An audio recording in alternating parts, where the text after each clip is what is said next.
Mula sa Maritas University, congrats Pablo. Pablo ng SB19, Pablo Naze.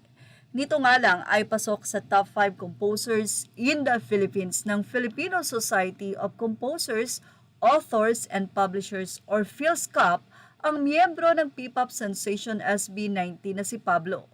Maituturing na isa sa mga pinakamahusay na composer si Pablo dahil siya ang nasa likod ng mga hit songs na Gento, Mapa at Go Up. Kaya naman, hindi na nakapagtataka kung bakit humanga ang isang tanyag na musikero sa Pilipinas na si Ryan Cayabyab sa kanya. Ipinahayag noon ni Mr. Ryan Cayabyab ang kanyang paghanga kay Pablo matapos itong magwagi bilang Composer of the Year. Mula sa SB19 Philippines, updated August 14, 2021, SB19 Pablo, Mr. Ryan Cayabyab, Twitter update. Sinabi ni Ryan Cayabyab na congratulations Pablo of SB19, great morning news to the Pinoy creative music industry.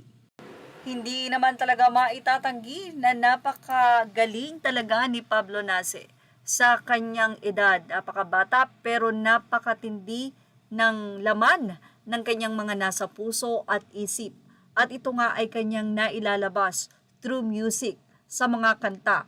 Isa ang kantang Liham sa talaga namang napakaganda na kinumpose ni Pablo Naze. At ang kakatuwa lang dito dahil daladala ng grupo ng SB19 ang bawat isa.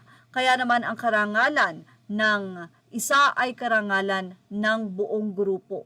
Super proud for sure ang SB19 sa parangal na natatanggap hindi lamang ngayon kundi mula noong nagsisimula pa lamang sila sa kanilang leader and composer na si Pablo Naze. Napakarami pa nga pong aabangan na napakagandang kanta sa SB19 and for sure maraming mga Pinoy pa ang magiging masaya at pati na rin sa ibang bansa sa mga ihahain ng kanta ng SB19, especially Pablo Naze. Pero sa nga ng mga netizen, sa kabila ng tagumpay na kanilang tinatamasa sa ngayon, nananatili na humble at nakayapak sa lupa ang grupo.